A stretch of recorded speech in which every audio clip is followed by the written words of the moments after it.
2 years ago, I finally saw all my hard work pay off. The acceptance letter to my dream university had arrived, and with it, the news that I had been awarded a scholarship. It felt like everything had aligned perfectly for me. The countless nights studying, working part-time jobs, and pushing myself to the limit had been worth it. I'm Mia, by the way. I was 18 at the time, full of hope and excitement. My plan was simple: use my scholarship to cover tuition and rely on my college fund, money I'd saved from part-time jobs, for any other expenses. I didn't want to leave anything to chance, so I saved diligently, week after week, building that cushion dot. At the time, I didn't have my own bank account yet. My mom, Veronica, had offered to keep my savings in her account for convenience. I trusted her completely. She was my mother, after all. The thought of her betraying that trust never crossed my mind. Then, one evening, not long after my scholarship news, my parents sat me down at the kitchen table. My dad, Mark, wore that serious face he always reserved for important conversations. My mom smiled, but it wasn't a smile of pride or happiness. It was the kind of smile she used when she was about to deliver news I wouldn't like. "Mia," she began, her voice carefully calm, "since your scholarship covers most of your tuition, you don't need the money you've saved for college anymore." My heart sank. A cold wave washed over me, but I stayed silent, waiting for her to explain. "We've decided to use that money for Emily's future," Dad added matter-of-factly. "Emily, my older sister by 3 years. If I was the responsible one, Emily was the tornado. She blew through life with a reckless abandon that my parents somehow always overlooked. I couldn't count how many times she'd gotten herself into trouble and they'd bailed her out. I couldn't believe what I was hearing. "Wait, what?" I asked, my voice shaky. "That's my money. I earned it. For my education." "You have a scholarship?" Mom insisted, as if that made everything okay. "Emily needs the support right now." I felt the blood drain from my face. All those hours working late shifts, saving every cent I could, all for Emily? She hadn't even finished high school without drama. How could they justify this? "Why?" I demanded. "Why does she need my money?" Mom hesitated, exchanging a glance with Dad before answering. "Emily's pregnant." The room spun. I gripped the edge of the table to steady myself. My sister? Pregnant? And they were proud of this? I looked at their faces, beaming with joy, like this was the best news they'd ever received. My father's eyes were practically sparkling with anticipation of becoming a grandfather. Meanwhile, I was suffocating. "How is she supposed to raise a baby?" I asked, my voice barely above a whisper. "She can't even take care of herself." Mom waved away my concern, as she always did when it came to Emily. "Nick got a new job. They'll manage. But to give them a good start, we're going to buy them an apartment. With your fund." I couldn't believe this was happening. The betrayal stung more than I could put into words. All my hard work, my dreams, were being stripped away for her. Emily, who never faced consequences, who always got everything handed to her, was being rewarded once again, at my expense. The room felt too small, too claustrophobic. "This isn't fair," I said, my voice cracking. "You're taking away my future for her mistakes." "It's not like that," Dad insisted, though his tone lacked conviction. "We're doing what's best for the family." Their definition of family never seemed to include me, unless they needed something. That night, I lay in bed, staring at the ceiling, tears streaming silently down my face. The scholarship felt like a blessing, but now it felt like a curse. Because I'd succeeded, they saw my dreams as expendable. They saw me as expendable. I knew then that my relationship with my parents had changed forever. After that conversation, I felt like a stranger in my own home. My parents went about their lives as if nothing had happened, while I quietly drowned in resentment. Every time I saw Mom or Dad whispering excitedly about Emily's baby, or discussing the new apartment they were going to buy with my college fund, my stomach twisted into knots. The betrayal was still fresh, burning like an open wound.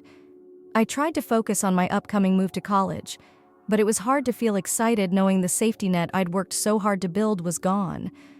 I kept my head down, went to work, and saved whatever little I could, even though I knew it wouldn't come close to what I'd originally saved. Emily, of course, didn't seem to notice or care about the storm she'd created in my life. She strutted around the house, her baby bump growing, basking in the attention my parents lavished on her. They treated her like she was royalty, as if bringing a child into the world with no plan, no stability, was something to celebrate. I didn't say much to her.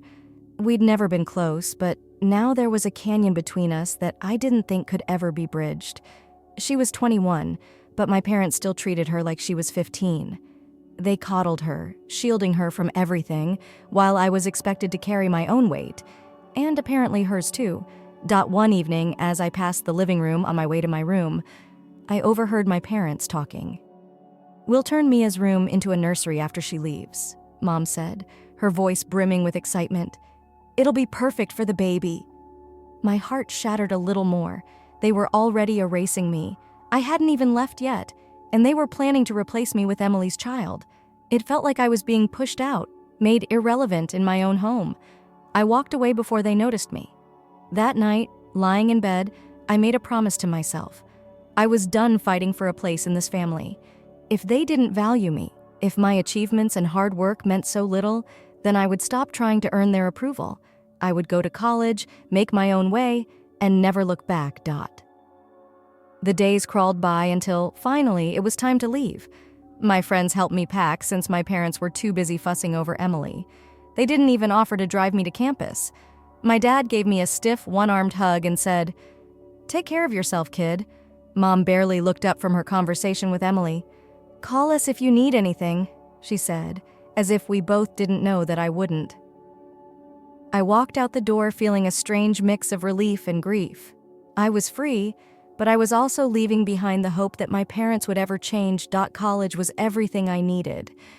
The campus buzzed with energy, and for the first time in years, I felt like I could breathe. My classes were challenging, my professors inspiring, and my part-time job at a cafe helped me stay afloat financially. I was building a life for myself, piece by piece, and it felt good. It felt right. Over the next 2 years, I heard from my parents occasionally, but only when they needed something. News about my sister. A reminder to send a birthday card to my dad. Never once did they ask how I was doing or if I needed help. I stopped expecting them to then, out of nowhere. My phone rang early one morning. It was Mom.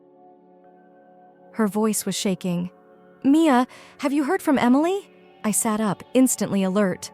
"No, why?" Mom started to sob. "She's gone. She left Jimmy on our doorstep. She just left him here." I blinked, trying to process what I was hearing. Jimmy, my nephew, who I'd only met once when he was born. Abandoned? My sister, who had always been selfish and reckless, had finally reached a new low. "What do you mean she left him?" I asked, my voice tight. Mom's sobs grew louder. "She left a note. She says she can't do it anymore, that being a mother is suffocating her. She asked us to take care of Jimmy. And you too, Mia. She wants you to raise him." The words slammed into me. My sister wanted me to raise her child. The weight of it felt crushing. I hadn't seen this coming, not in a million years. Dad's voice replaced Mom's on the line, rough and desperate. "Mia, we need you to come home. We need your help." My chest tightened. They needed me now?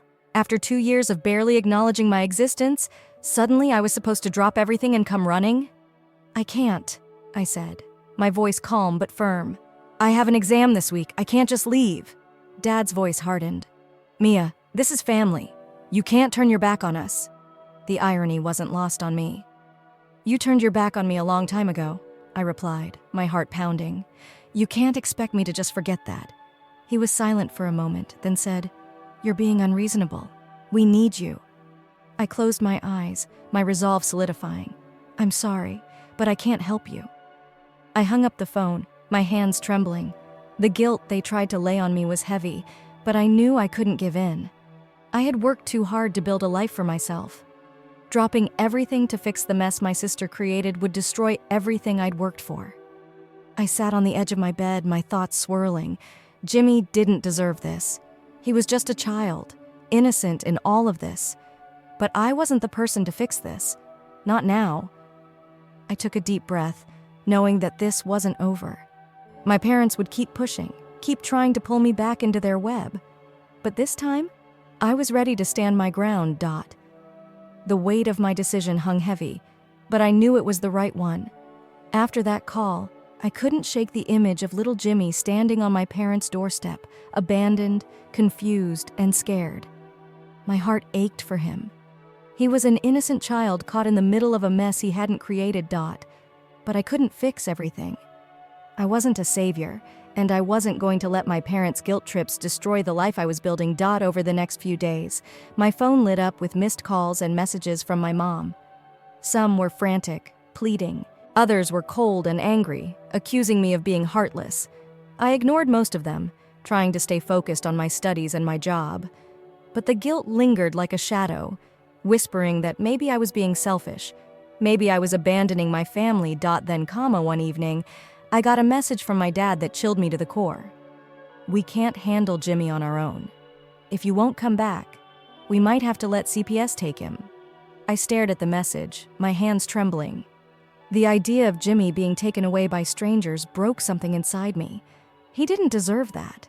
He deserved love, stability, and care, something neither my sister nor my parents seemed able to give him. I needed answers. I called my dad, and he picked up on the first ring. "Finally," he muttered, his voice strained. "Mia, we're at the end of our rope here. You need to come home." "I need to know the truth," I said, cutting straight to the point. "What's really going on with Emily? Why did she leave Jimmy?" There was a long pause. I could hear my dad take a shaky breath. She's been in trouble for a while," he admitted. "Drugs, bad decisions, fights with Nick. We tried to help her, but nothing worked. We threatened to call CPS when things got really bad, and I guess she snapped." "Why didn't you tell me this sooner?" I asked, anger and hurt bubbling to the surface. "We didn't want you to worry," he said weakly. "You had your own life to focus on." I laughed bitterly. "You didn't want me to worry? But now you want me to drop everything to clean up the mess?" "It's not like that," he said, but the guilt in his voice was obvious. "Look," I said, trying to stay calm. "I care about Jimmy, I really do. But I'm not going to ruin my life because of Emily's choices. You and Mom need to figure this out." "We're too old for this, Mia," he whispered. "We can't raise a child again." "Then call CPS," I said firmly. "They can help. Maybe there's a foster family who can give Jimmy the care he needs." "No," he snapped. "This is a family matter. You don't call outsiders for something like this." "Maybe that's the problem," I shot back.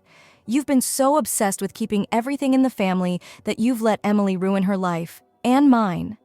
Silence. The truth hung between us, painful and raw. Finally, I softened my tone. "I'm not saying I'll abandon Jimmy. I can visit and help out when I can, but I can't move back home. I can't give up my future."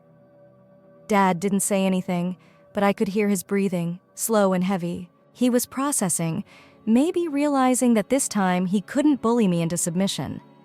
"I'll think about it," he muttered and hung up. The following week was a blur of classes, work, and sleepless nights. My mind kept drifting back to Jimmy. I imagined his tiny face, his confusion, his need for someone to love him. No matter how much I tried to shut it out, the thought of him being shuffled around by strangers gnawed at me. Then, one night, after finishing a late shift at the cafe, I checked my phone. A new message from my mom. "Please, Mia, just come visit. Jimmy keeps asking for you." My heart clenched. I closed my eyes and took a deep breath. I couldn't carry the world on my shoulders, but maybe I could carry a little of Jimmy's. The next day, I packed a small bag and took the bus back to my parents' house. The familiar streets felt suffocating, each block a reminder of old wounds and unresolved resentment. When I stepped inside, the smell of home, a mix of old wood and Mom's cooking, made my chest tighten. My mother's eyes were red and puffy, her face etched with exhaustion. My dad looked older, his shoulders slumped under the weight of it all. And there, sitting on the floor with a toy truck in his chubby hands, was Jimmy. He looked up at me with wide eyes, and a smile broke across his face. "Mia!" he squealed, running toward me with his little arms outstretched.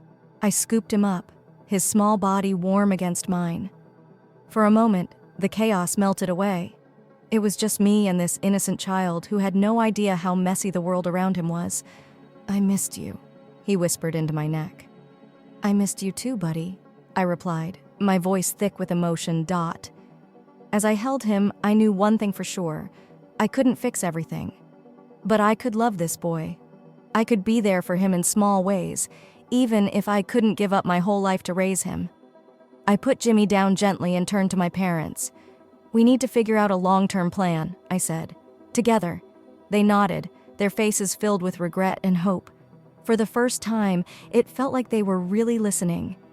I didn't know what the future held, but at that moment, I knew I was finally standing on solid ground. Sitting at my parents' kitchen table again felt strange. The same walls, the same clock ticking away, but everything had changed. Jimmy played quietly on the floor with his toys, oblivious to the storm brewing in the room. I took a deep breath, trying to stay calm. "We need to talk honestly this time," I said, looking at my parents. "No more half-truths, no more hiding things from me." Mom fidgeted with her hands, avoiding my eyes. Dad sighed, his gaze heavy with weariness. "We didn't tell you everything because we were ashamed," he said finally. "We thought we could fix it on our own." "You can't fix this by pretending everything's fine," I said. "You've been protecting Emily for so long that you've put Jimmy in danger." Mom's face crumpled. "We thought if we just kept helping her, she'd get better, that she'd come around." I shook my head. "But she didn't, Mom, and now Jimmy's the one paying the price." My words hung in the air, raw and undeniable. I could see the truth sinking into their tired eyes. Dad cleared his throat. "We've been talking to the police," he admitted. "They think Emily and Nick might have left the state. There's a chance they're gone for good." The weight of those words pressed down on me. My sister, my flesh and blood, had vanished. She'd abandoned her own child, leaving nothing behind but a note and broken hearts. I looked at Jimmy, his little fingers gripping a plastic truck, his eyes bright and curious. He deserved so much more than this chaos. He deserved stability, love, and a home where he didn't have to wonder if he'd be left behind again. "So what happens now?" I asked. "What's the plan for Jimmy?" Mom's voice was small. "We can take care of him for a while, but we're not young anymore, Mia. We're not strong enough to raise a child all over again." "And you want me to step in?" I asked, the bitterness slipping into my voice. Dad shook his head. "We know it's not fair to ask you to give up your life, but we don't know what else to do." I closed my eyes for a moment, exhaustion seeping into my bones. The anger and resentment I'd been holding on to for years were still there, but so was something else, a deep ache for Jimmy, who had no say in any of this. "We have to involve CPS," I said firmly. "They can help us figure out the best solution for Jimmy." Mom's eyes widened with fear. "But if CPS gets involved, they might take him away." "They're not the enemy, Mom," I said gently. "They're here to help. If we explain the situation, they'll work with us to make sure Jimmy is safe." Dad sighed, his shoulders sagging. "I just don't want him to end up with strangers." I reached across the table and took his hand. "He doesn't have to. We can still be in his life, but we need help. We can't do this alone." For the first time, they didn't argue. They didn't try to guilt me or push me into taking on more than I could handle. They just nodded, accepting the truth they'd been running from for so long. The next day, I called CPS. The woman on the other end of the line was patient and kind, asking me questions and reassuring me that they would do everything they could to help Jimmy. It felt like a small weight had been lifted off my shoulders. A social worker named Karen came by later that week. She had warm eyes and a gentle voice, and Jimmy took to her immediately. As she talked with my parents, I watched her carefully, making sure that she really cared. And she did. I could see it in the way she spoke to Jimmy, kneeling down to his level, making him laugh. After hours of conversation, Karen laid out the options. My parents could apply for temporary guardianship while we searched for Emily and Nick. If they couldn't handle it long term, we'd explore foster care or adoption, but only as a last resort. She promised that Jimmy's well-being was the priority and that we'd all have a say in what happened next. That night, after Karen left, we sat together in the living room. Jimmy was curled up next to me, his head resting on my arm. I stroked his soft hair, feeling the rise and fall of his breathing. "I'm proud of you," Dad said quietly, "for standing up for what's right." I looked at him, surprised. "It shouldn't have taken this long for you to see that." He nodded, his face etched with regret. "I know. We failed you, Mia. And we failed Emily, too." Mom's eyes filled with tears. "We just wanted to protect her, but we ended up hurting everyone." I didn't know what to say. The pain of their choices was still fresh, and forgiveness wouldn't come easily. But at least they were finally facing the truth. That was something. As I sat there, Jimmy's warmth grounding me, I realized that I couldn't change the past. I couldn't undo the years of favoritism, the betrayal of my college fund, or the way my sister had spiraled out of control. But I could choose what came next. I looked at my parents and said, "We'll figure this out, but it has to be different this time. No more secrets, no more lies." They nodded, the weight of their mistakes heavy on their faces. It wasn't a perfect ending, but it was a beginning. And sometimes, beginnings are enough. The days after the social worker's visit felt like a fragile balance, as if we were all walking on thin ice, trying not to crack it. My parents were more subdued than I'd ever seen them. The weight of reality was finally pressing down on them, and for once, they weren't trying to ignore it. Jimmy was the only bright light in the house. He laughed and played as if nothing had changed, his innocent joy a reminder that, no matter how broken things felt, life kept going. And maybe, just maybe, there was still hope. I stayed for a few more days, longer than I originally planned, not because my parents asked me to, but because I wanted to. I spent time with Jimmy, reading him stories, watching him build towers out of blocks, and seeing his eyes light up when I praised his creations. In those moments, the bitterness in my heart softened just a little. One evening, I sat outside on the porch, the air cool and filled with the scent of damp grass. My dad joined me, sitting down slowly, as if the years weighed heavier on him now. He stared out at the darkening sky before he spoke. "We've been wrong, Mia," he said quietly, "for a long time." I nodded, not trusting myself to speak.